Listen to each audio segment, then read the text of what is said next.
Hey everyone, welcome back to the Founder Series, where we talk about the business of medicine, the biology of midlife, and how to build a life and body that carry you into your next decades with confidence. I'm Dr. Rebbecca Hertel. I'm a board-certified osteopathic family medicine physician, a certified menopause practitioner, and founder of Osteopathic Midlife Health, where we care for patients virtually across multiple states.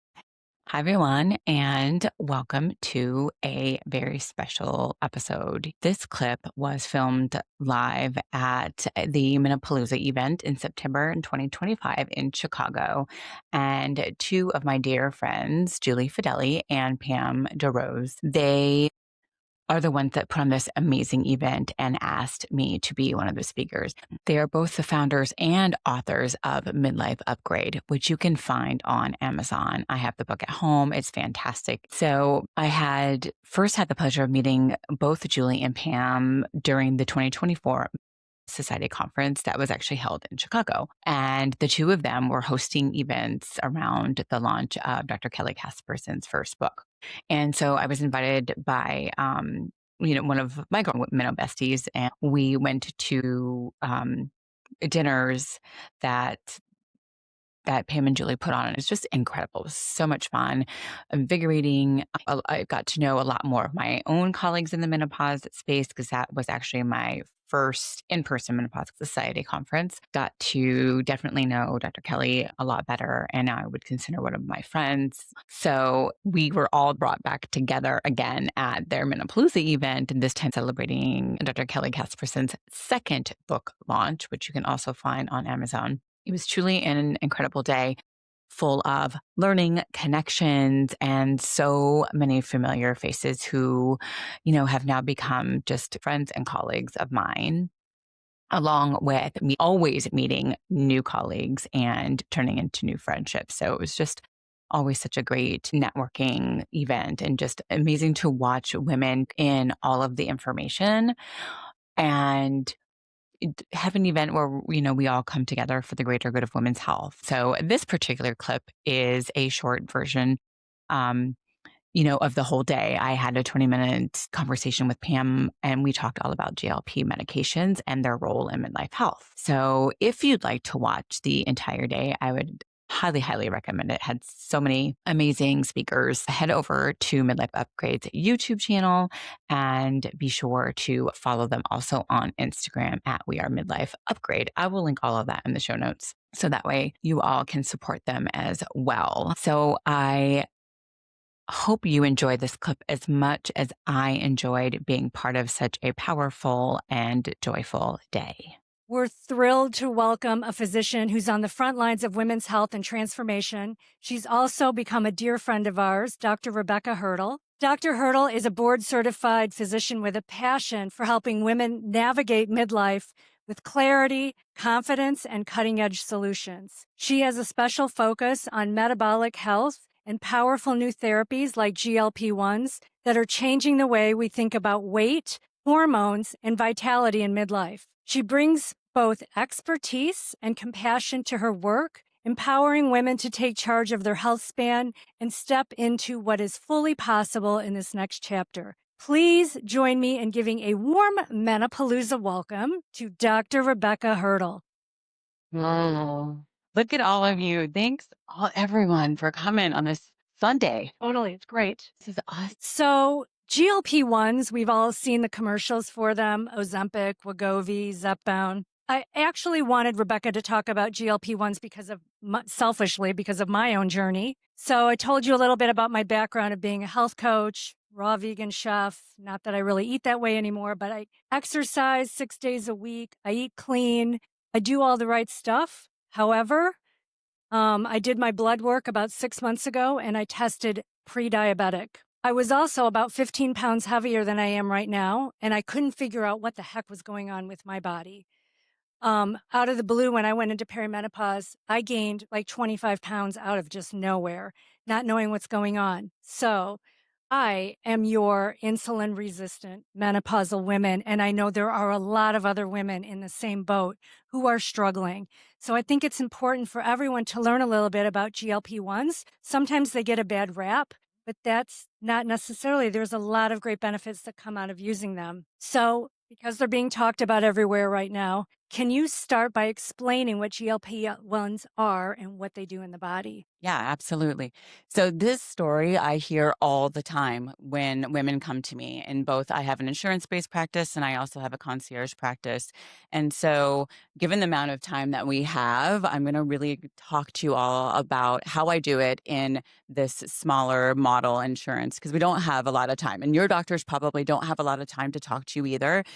So I'm going to be pretty general with explaining how these work. And so these types of medications, they are peptides. I'm sure everyone's heard the buzzword of peptides, right? Everyone knows. And so all that means that they're like little mini proteins, right? They're little short amino acids. And these medications, they mimic the hormones that you have in your body already. But those hormones typically last for minutes and these are longer acting. And so in general, how they work is that they keep your food in your stomach longer and they make you feel fuller. In addition to that, they also tell your brain, hey, I'm full. Partly because your stomach is full longer, but it also sends this feedback back to the brain that says, I'm satiated. It's a big word. It's kind of fun to say, but it means I'm full. Okay. And that's big because somewhere in midlife, a lot of women lose it, or a lot of women don't understand that they've always or they've never been satiated, and they've never understood that until it was turned off for them. And then once that's turned off and the noise is gone, it's like a weight is lifted. So that's really in general how these work, right? So they work by slowing down your gut, keeping the food in there, making you feeling fuller, and then telling your brain, I'm full. So let's talk a little bit about proven benefits for women in midlife, especially when it comes to weight, metabolism, and reducing health risks. Yes. So as estrogen declines, estrogen is really cool because it is anti-inflammatory. So once that starts declining, then our inflammation goes up. Our insulin resistant goes up. We get fat redistribution to our organs, right? And so that's what puts us at a higher risk of cardiovascular disease, prediabetes, type 2 diabetes. And so when we use these medications, along with hormone optimization as well, if that's your path, these can help decrease that risk. So decrease your risk to type 2 diabetes, decrease your inflammation as well, and an overall health benefits for not just women, but men as well. So I'll just speak real quick about inflammation. So I went to a gala with Dr. Hertel last weekend, and I had some very fancy, expensive shoes I was wearing, and they were practically falling off my feet. Mm-hmm. And I'm like, what is going on here? Because my feet used to look like little sausages in these shoes.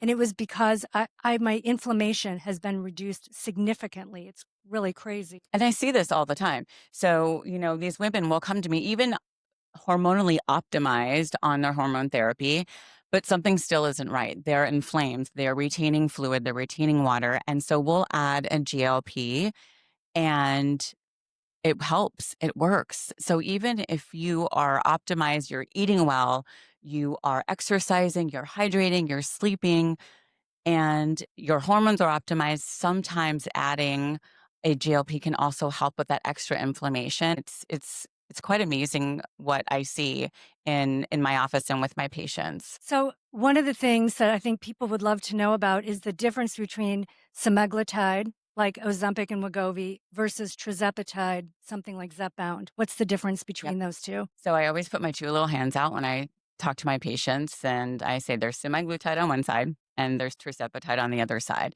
And semaglutide is Ozempic or Wegovy. So Ozempic for type 2 diabetes, Wegovy for weight loss. And Tirzepatide is your Mounjaro for type 2 diabetes, or it is your Zepbound for weight loss. And so it's really helpful because we hear these being thrown around, and it's nice to be able to put the two apart and then really break it down for patients so that they understand, oh, Mounjaro or is it Zepbound? Well, it's the same thing. So that's number one. So I keep my little hands up like this and show patients exactly what they do. And so the GLP, both of them are GLPs, right? So like I had said before, that works on those pathways of slowing down the gut and telling your brain that you're full. It also does something really cool. It works on the reward center of your brain where you're not happy about eating.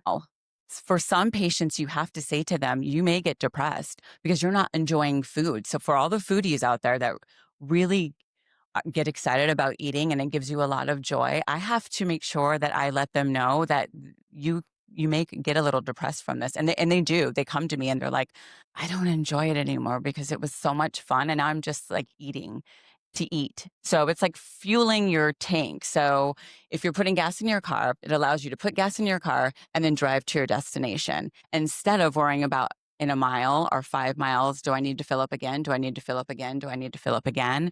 These medications, you eat, you fuel, and then you go on with the rest of your day. And so that's really important. Now, Tirzepatide has another little caveat to that is that it's a GIP. So it works in 2 different ways. And that works on inflammation and on the glucagon pathways. I know it's a lot of like medical words, right? So all that really means is when you get low blood sugar, glucagon says, I need some more sugar. So we want to make sure that that's not inappropriately being high. And so Tirzepatide works in that way as well.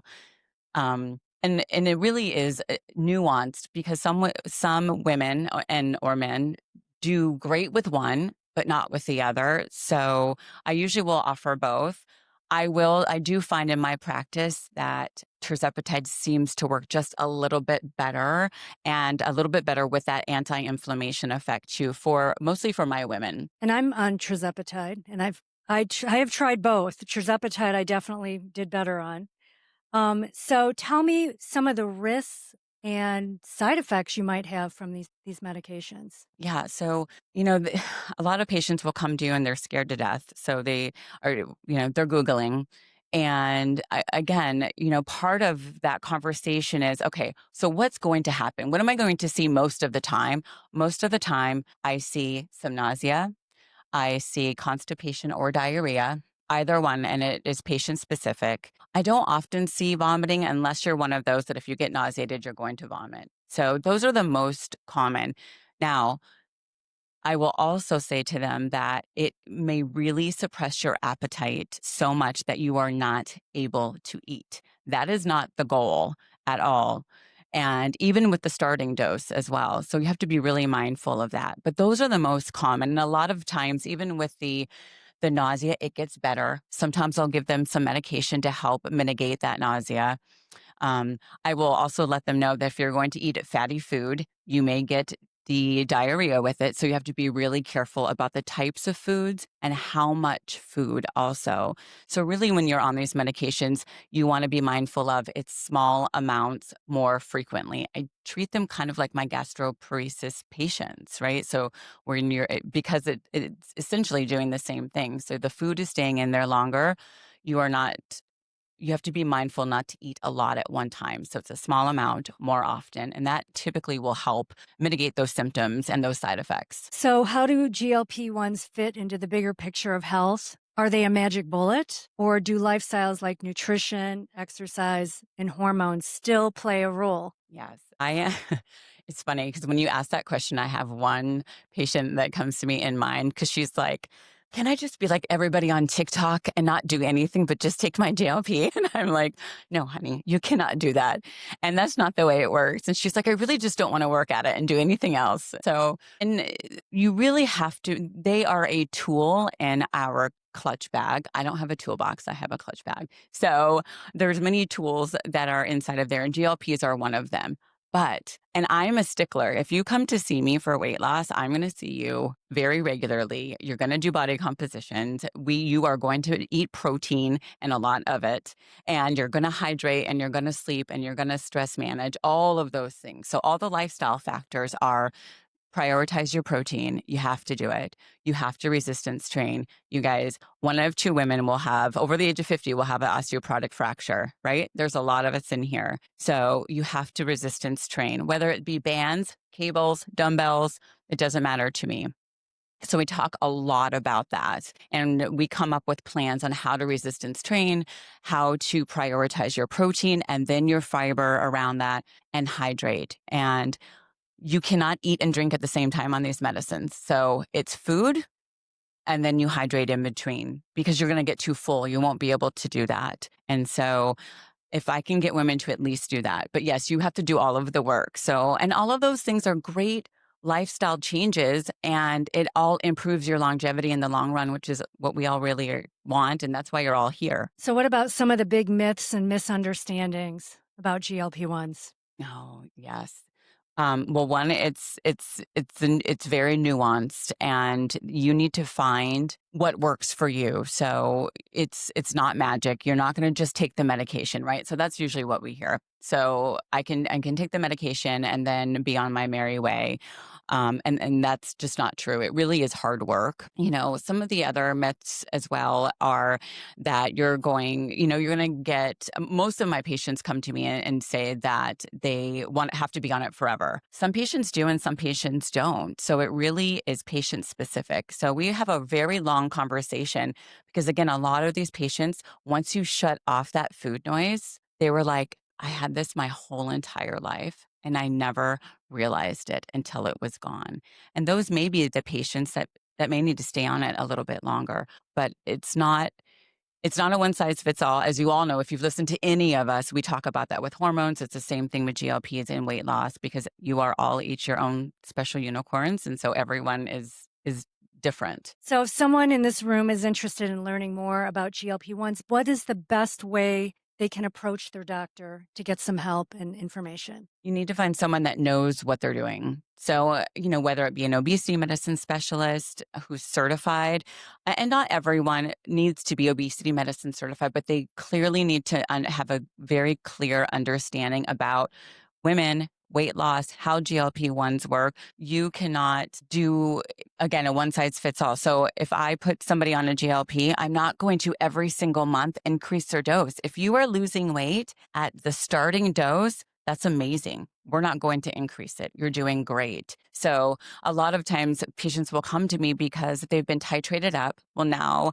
they've lost muscle mass. They are sick and they're ill and they're not eating. And that's not the way we want anyone to lose weight. So make sure that you're asking those questions. Do you have patience? How do you do it? How will you work with me? And what are the other lifestyle regimens that we're going to include in this weight loss journey?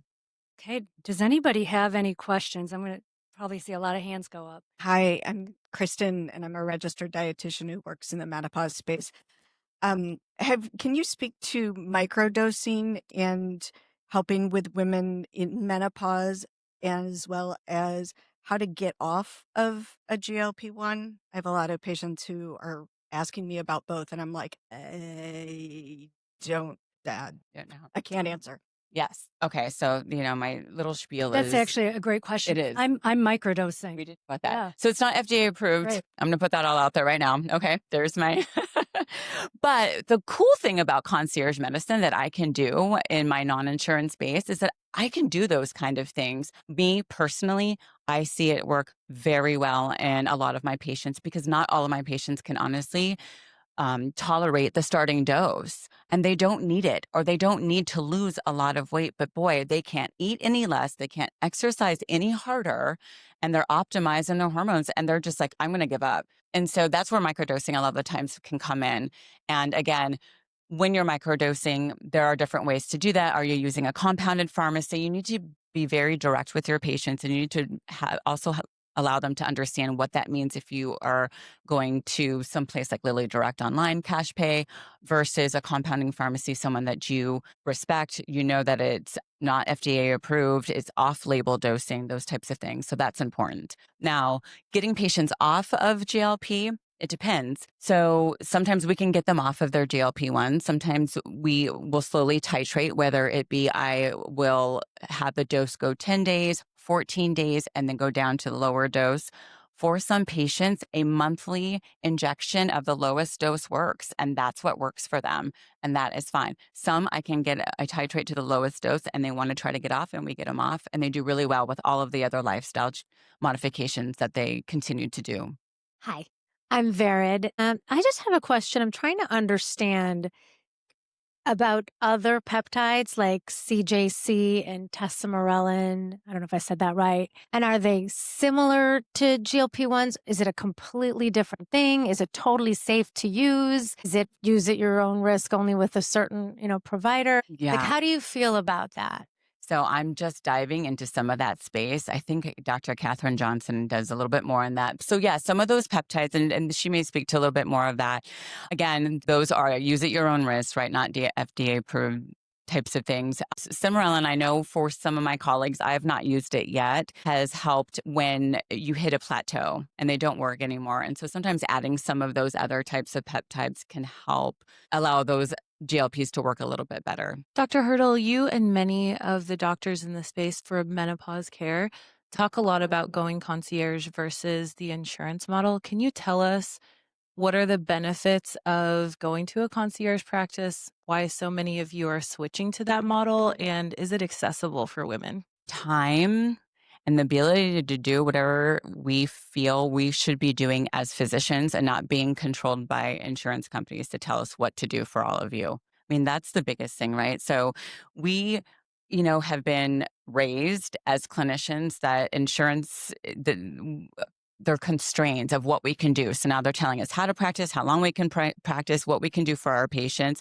And even when we fight for them, we still have handcuffs. So Concierge has allowed us to say, my first visit with you is an hour or an hour and a half. Maybe it's 2 hours, depending on what you want to do. Maybe I spend the whole day with you and pick apart, your medical history and develop a care plan with you. So it allows us to be the physicians that we went into medicine to be from the very beginning. And exactly, yes. This is, and my daughter is a third-year med student, and I took her to a conference in Chicago last week, and I said, I don't want you to think that your only option is insurance. There are so many other things for you to do. And so Concierge allows us to do that. Thank you so much, Dr. Hertel. We love you. All right, all. If this conversation resonated with you, take a moment to share it with someone who needs to hear it, whether it be a colleague, a student, a woman ready to think differently about her health and her future. If you're watching on YouTube, please make sure to follow, like, and subscribe. It's the easiest way to support this work and helps this content reach more people, more women who need it. If you're listening on Apple Podcasts, please follow the show and leave a review.